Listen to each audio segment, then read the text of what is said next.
बंधु माने आजिर एही भिडियोटी मीन राशि पाई बहुत ही गुरुत्वपूर्ण अटे। आजिर एही भिडियो रे आमे माने जानिबा मीन राशि पाई 2024 अगस्त मासटी किपरि रहिबो। मीन राशिर मासिक राशिफल उपरे आलोचना करिबा। मीन राशिर व्यक्ति विशेष मानक पाई अगस्त मासटी किपरि रहिबो संपूर्ण रूपरे आमे सेही विषय रे आलोचना करिबा। मीन राशिर व्यक्ति विशेष मानकर स्वास्थ्य, शिक्षा, प्रेम जीवन, वैवाहिक जीवन, भाग्य, क्यारियर एवं व्यापार वाणिज्य किपरि रहिबो एही अगस्त 2024 रे से विषय रे विस्तार रूप रे आलोचना करिबा। नवग्रहंकर स्थिति मध्य देखिबा। नवग्रह केउ प्रकारर फल प्रदान करिबारे सक्षम हेबे। शेषरे अशुभत्व प्रदान करुथिबा ग्रह मानक पाई किछि विशेष प्रतिकार विषय रे मध्य जानिबा। तो बंधु माने सेथिपाई भिडियोटी को स्किप न करी शेष पर्यंत निश्चय देखंतु एवं जदि आपनकर मीन राशि होइथाय तबे भिडियोटी को लाइक करी चैनल टी को सब्सक्राइब करि दियंतु एवं कमेंट बॉक्स रे जय श्री जगन्नाथ निश्चय लिखंतु। तो बंधु माने आसंतु आरंभ करिबा एही कार्यक्रमटी को जहा कि जन्म राशि एवं चंद्र राशि उपरे आधारित अटे। तेबे बंधु माने सर्वप्रथमे जानिबा मीन राशि रे एही अगस्त मासरे नवग्रहंकर स्थिति किपरि रहिबो। बंधु माने राशि चक्रर द्वादश राशि शेष राशि हेउछि मीन राशि एवं आपनक राशिर अधिपति हेउछन्ति देवगुरु बृहस्पति। बृहस्पति आपनकर तृतीय भावरे विराजमान अछन्ति एवं बृहस्पतिଙ୍କ सहित मंगल मध्य आपनकर तृतीय भावरे विराजमान अछन्ति। आपनकर प्रथम भावरे राहु विराजमान अछन्ति। आपनकर पंचम भावरे सूर्य विराजमान अछन्ति। षष्ठ भावरे बुध एवं शुक्र विराजमान अछन्ति। सप्तम भावरे केतु विराजमान अछन्ति एवं आपनकर द्वादश भावरे शनि विराजमान अछन्ति। तो बंधु माने आसंतु सर्वप्रथमे जानि नेबा आपनकर स्वास्थ्य किपरि रहिबो अगस्त 2024 रे।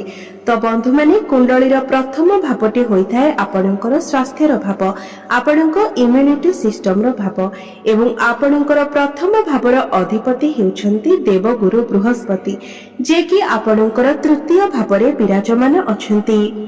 तो बंधु माने केवल अगस्त मासरे ही नुहे संपूर्ण एक वर्ष पर्यंत देवगुरु बृहस्पति आपनकर तृतीय भावरे ही रहिबे।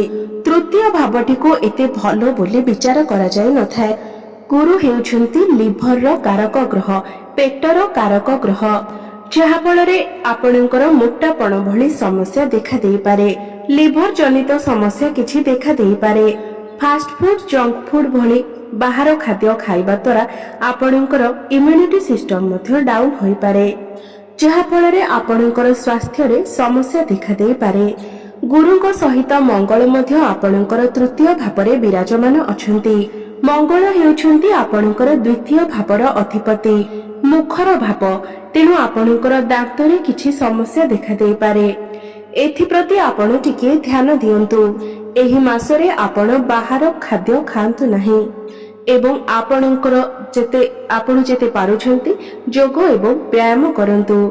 एबे आसंतु जानिबा आपणकर शिक्षा क्षेत्र किपरि रहिबो एही अगस्त 2024 रे। विद्यार्थी मानक पई किपरि रहिबो एही अगस्त मासटी। तो बंधु माने कुंडलीर पंचम भावटी होइथाय आपणकर शिक्षार भाव एवं आपणकर पंचम भावर अधिपति हेउछन्ति चंद्रमा एवं चंद्रमा प्रति 2 दिन रे थरे निजर राशि परिवर्तन करिथांती एवं आपणकर पंचम भावरे सूर्य विराजमान अछन्ति। तो एही मासरे आपणकर शिक्षा क्षेत्र रे छोट मोट समस्या किछि देखा देई पारे। आपणकर मन डाइवर्ट होई पारे कारण राहुंकर दृष्टि आपणकर पंचम भाव उपरको रहुछि एवं षष्ठ भावर अधिपति आपणकर पंचम भावरे विराजमान अछन्ति। तो आपनकर पाठ पढ़ारे किछि ना किछि समस्या देखा देबो। राहुंकर दृष्टि रहुथिबारु आपनकर मनरे द्वंद्व सृष्टि होई पारे। आपनकर मन विचलित होई पारे। आकस्मिक आपनकर पाठ पढ़ारे किछि समस्या आसी जाई पारे। तो ए सब कथा प्रति आपण ध्यान देबे।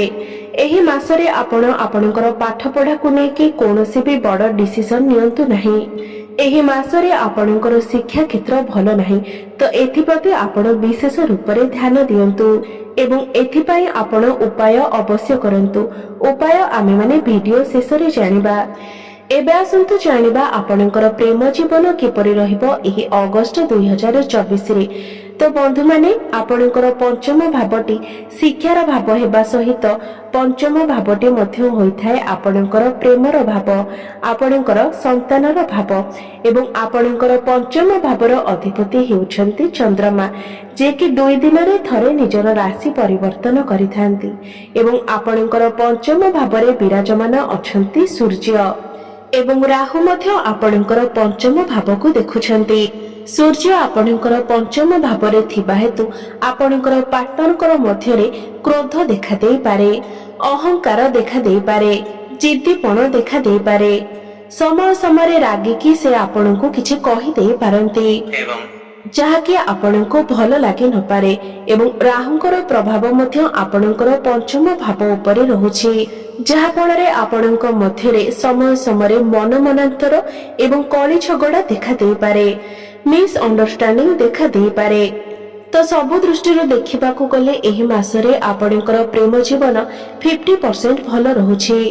ଏବେ ଆସନ୍ତୁ ଜାଣିବା ଆପଣଙ୍କର ବୈବାହିକ ଜୀବନ କିପରି ରହିବ ଏହି ଅଗଷ୍ଟ 2024ରେ। ତ ବନ୍ଧୁମାନେ, ଆପଣଙ୍କ କୁଣ୍ଡଳୀର ସପ୍ତମ ଭାବଟି ହୋଇଥାଏ ଆପଣଙ୍କର ବୈବାହିକ ଜୀବନର ଭାବ ଏବଂ ଆପଣଙ୍କର ସପ୍ତମ ଭାବର ଅଧିପତି ବୁଧଦେବ ଆପଣଙ୍କର ଅଷ୍ଟମ ଭାବରେ ବିରାଜମାନ ଅଛନ୍ତି ଏବଂ ଆପଣଙ୍କର ସପ୍ତମ ଭାବରେ କେତୁ ବିରାଜମାନ ଅଛନ୍ତି। ବିଶେଷ କରି 22 ଅଗଷ୍ଟ ପର୍ଯ୍ୟନ୍ତ ଆପଣଙ୍କର ବୈବାହିକ ଜୀବନରେ ସମସ୍ୟା ଦେଖାଦେଇପାରେ ଏବଂ 22 ଅଗଷ୍ଟକୁ ବୁଧ ବକ୍ରି ହୋଇ ଆପଣଙ୍କର ପଞ୍ଚମ ଭାବକୁ ଚଳନ କରିବେ। ତ ଏହାପରେ ଆପଣଙ୍କର ବୈବାହିକ ଜୀବନ ବହୁତ ଭଲ ରହିବ। 22 ଅଗଷ୍ଟ ପୂର୍ବରୁ ଆପଣଙ୍କର ଲାଇଫ ପାର୍ଟନରଙ୍କର ସ୍ୱାସ୍ଥ୍ୟରେ ଟିକେ ସମସ୍ୟା ଦେଖାଦେଇପାରେ, ତାଙ୍କର ସ୍କିନ୍ ରିଲେଟେଡ୍ ସମସ୍ୟା କିଛି ଦେଖାଦେଇପାରେ। ଏଥିପ୍ରତି ଆପଣ ଟିକେ ଧ୍ୟାନ ଦେବେ ଏବଂ ସମୟ ସମୟରେ ଆପଣ 2 ଜଣଙ୍କ ମଧ୍ୟରେ ମନମନାନ୍ତର ଦେଖାଦେଇପାରେ, କାରଣ ବୁଧ ଆପଣଙ୍କର ଷଷ୍ଠ ଭାବରେ ବିରାଜମାନ ଅଛନ୍ତି ଏବଂ କେତୁ ମଧ୍ୟ ଆପଣଙ୍କର ସପ୍ତମ ଭାବରେ ବିରାଜମାନ ଅଛନ୍ତି। କେତୁ ହେଉଛନ୍ତି ମୁଣ୍ଡବିହୀନ ଗ୍ରହ। କେତୁ ଆପଣଙ୍କ ଭିତରେ ଅସନ୍ତୁଷ୍ଟି ପ୍ରଦାନ କରିଥାନ୍ତି, ଆପଣଙ୍କ ମଧ୍ୟରେ କଳି ଝଗଡ଼ା ସୃଷ୍ଟି କରିଥାନ୍ତି, ମନମନାନ୍ତର ସୃଷ୍ଟି କରିଥାନ୍ତି। ତ ଏହା କେବଳ 22 ଅଗଷ୍ଟ ପର୍ଯ୍ୟନ୍ତ। ମାତ୍ର 22 ଅଗଷ୍ଟ ପରେ ଆପଣଙ୍କର ବୈବାହିକ ଜୀବନ ବହୁତ ଭଲ ରହିବ। ଏବେ ଜାଣିବା ସବୁଠାରୁ ଗୁରୁତ୍ୱପୂର୍ଣ୍ଣ ବିଷୟବସ୍ତୁ ଆପଣଙ୍କର ଭାଗ୍ୟ, କ୍ୟାରିୟର ଏବଂ ବ୍ୟାପାର ବାଣିଜ୍ୟ କିପରି ରହିବ ଏହି ଅଗଷ୍ଟ 2024ରେ। ତ ବନ୍ଧୁମାନେ, କୁଣ୍ଡଳୀର ନବମ ଭାବଟି ହୋଇଥାଏ ଆପଣଙ୍କର ଭାଗ୍ୟର ଭାବ। ନବମ ଭାବର ଅଧିପତି ହେଉଛନ୍ତି ମଙ୍ଗଳ ଏବଂ ମଙ୍ଗଳ ଆପଣଙ୍କର ତୃତୀୟ ଭାବରେ ବିରାଜମାନ ଅଛନ୍ତି ଏବଂ ଆପଣଙ୍କର ଭାଗ୍ୟ ଭାବକୁ ଦେଖୁଛନ୍ତି ଏବଂ ବୃହସ୍ପତି, ଯିଏକି ଭାଗ୍ୟର କାରକ ଗ୍ରହ ଅଟନ୍ତି, ସେ ମଧ୍ୟ ଆପଣଙ୍କର ଭାଗ୍ୟ ଭାବକୁ ଦେଖୁଛନ୍ତି। ତ ଏହି ମାସରେ ଆପଣଙ୍କର ଭାଗ୍ୟ ବହୁତ ଭଲ ରହିଛି। ବିଶେଷ କରି 25 ଅଗଷ୍ଟ ପରେ ଆପଣଙ୍କର ଭାଗ୍ୟ ବହୁତ ଭଲ ରହିବ। ଏହି ମାସରେ ଯଦି ଆପଣ କୌଣସି ଇମ୍ପୋର୍ଟାଣ୍ଟ କାର୍ଯ୍ୟ କରିବା ପାଇଁ ଚାହୁଁଛନ୍ତି, କୌଣସି ବଡ଼ କାର୍ଯ୍ୟର ଆରମ୍ଭ କରିବା ପାଇଁ ଚାହୁଁଛନ୍ତି କିମ୍ବା କୌଣସି ବଡ଼ ଇନଭେଷ୍ଟମେଣ୍ଟ କରିବା ପାଇଁ ଚାହୁଁଛନ୍ତି, ତ ନିଶ୍ଚିତ ଭାବରେ କରିପାରିବେ। ଆପଣଙ୍କୁ ଶୁଭ ଫଳ ପ୍ରାପ୍ତି ହେବ। ଆପଣଙ୍କ ଗୃହରେ କୌଣସି ଶୁଭ ମାଙ୍ଗଳିକ କାର୍ଯ୍ୟର ଆୟୋଜନ ମଧ୍ୟ ହୋଇପାରେ। ଆପଣ କୌଣସି ଜମିଜମା କିମ୍ବା ପ୍ରପର୍ଟି ଇତ୍ୟାଦି କିଣିବା ପାଇଁ ମନ ବଳାଇ ପାରନ୍ତି, ଯାନବାହନ ଇତ୍ୟାଦି କ୍ରୟ କରିପାରନ୍ତି। ତ ସବୁ ଦୃଷ୍ଟିରୁ ଦେଖିବାକୁ ଗଲେ ଏହି ମାସରେ ଆପଣଙ୍କର ଭାଗ୍ୟ ବହୁତ ଭଲ ରହୁଛି।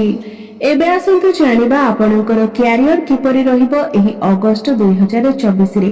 ତ ବନ୍ଧୁମାନେ, ଆପଣଙ୍କ କୁଣ୍ଡଳୀର ଦଶମ ଭାବଟି ହୋଇଥାଏ ଆପଣଙ୍କର କ୍ୟାରିୟର ଭାବ ଏବଂ ଆପଣଙ୍କର ଦଶମ ଭାବର ଅଧିପତି ଦେବଗୁରୁ ବୃହସ୍ପତି ଆପଣଙ୍କର ତୃତୀୟ ଭାବରେ ବିରାଜମାନ ଅଛନ୍ତି। ବନ୍ଧୁମାନେ, ତୃତୀୟ ଭାବଟି ଆମର ସାହସ ଏବଂ ପରାକ୍ରମର ଭାବ ହୋଇଥାଏ, ପରିଶ୍ରମର ଭାବ ହୋଇଥାଏ, ଟ୍ରାଭେଲର ଭାବ ହୋଇଥାଏ, ଡିଜିଟାଲ ଏବଂ ଅନଲାଇନ କାର୍ଯ୍ୟର ଭାବ ହୋଇଥାଏ। ଯଦି କମ୍ପ୍ୟୁଟର ରିଲେଟେଡ୍ କାର୍ଯ୍ୟ ଆପଣ କିଛି କରୁଛନ୍ତି କିମ୍ବା ଅନଲାଇନ ରିଲେଟେଡ୍ କାର୍ଯ୍ୟ କରୁଛନ୍ତି, डिजिटल वर्क करूछंती किंबा ट्राभेल रो कोनोसी कार्य करूछंती तो आपणक ପାଇଁ बहुत शुभ समय अटे। मैनेजमेंट रे कार्य करुथिबा व्यक्ति मानक ପାଇଁ एवं बैंकिंग लाइन रे कार्य करुथिबा व्यक्ति मानक ପାଇଁ एही समयटी बहुत शुभ अटे। तो बंधु माने क्यारियर ପାଇଁ एही मासटी तो बहुत भलो अटे, मात्र प्रत्येक कार्य रे आपणको टिके अधिक परिश्रम करबाको पड़िबो। अधिक परिश्रम कले जाए आपणको सफलता प्राप्ति हेबो, कारण तृतीय भावटी परिश्रमर भाव होइथाए, जहा फଳରେ आपणको टिके अधिक परिश्रम करबाको पड़ी पारे। मात्र एही मासरे आपणको आपणको काम कार्य रे अधिक प्रॉफिट देखिबाको मिलिबो। आपणकर डेली इनकम रे ग्रोथ आसीबो, फाइनेंशियल ग्रोथ हेबो एवं गुरु मध्य आपणकर एकादश भावको देखुछंती, जहा फଳରେ आपणकर कोनोसी गोटिए बड़ इच्छा पूर्ण होई पारे। चारिदिकरु आपणको लाभ प्राप्ति हेबो। तो सब दृष्टि देखिबाको गले एही मासरे आपणकर क्यारियर बहुत भलो रहउची। एबे आसंतु जानिबा आपणकर व्यापार वाणिज्य किपरि रहिबो एही अगस्त 2024 रे। तो बंधु माने आपणको कुंडलीर सप्तम भावटी होइथाय व्यापार वाणिज्यर भाव।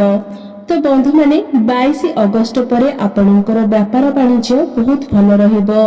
मात्र 22 अगस्त पूर्वरु आपणकर व्यापार वाणिज्य लॉस देखा दे पारे, कारण बुध आपणकर षष्ठ भावरे विराजमान अछंती। मात्र 22 अगस्त परे बुध बक्री होई आपणकर पंचम भावको चलन करिवे, जहा फଳରେ आपणकर व्यापार रे उन्नति हेबो, डेली इनकम रे वृद्धि आसीबो, रोजगार रे वृद्धि आसीबो। एबे आसंतु जानिबा किछि उपाय विषय जे उपाय गुड़िक करबा द्वारा एही मासरे जहा भी अशुभत्व रहुछि से सबुर खंडन होई पारिबो। आपण प्रत्येक दिन गुरुकर बीज मंत्र रो जप अवश्य करंतु। ओम ग्राम ग्रीम ग्रोम सह गुरवे नमः एही मंत्र को आपण प्रत्येक दिन 108 थर निश्चय जप करंतु। प्रत्येक दिन आपण सूर्य को जलार्घ्य अर्पण करंतु एवं प्रत्येक दिन आपण हनुमान चालीसार पाठ करंतु। आपनको शुभ फल प्राप्ति हेबो एवं भाग्य रे उन्नति आसीबो। आपनकर जीवन मंगलमय हेउ, एहा ही ईश्वरଙ୍କ निकटरे मोर प्रार्थना। धन्यवाद।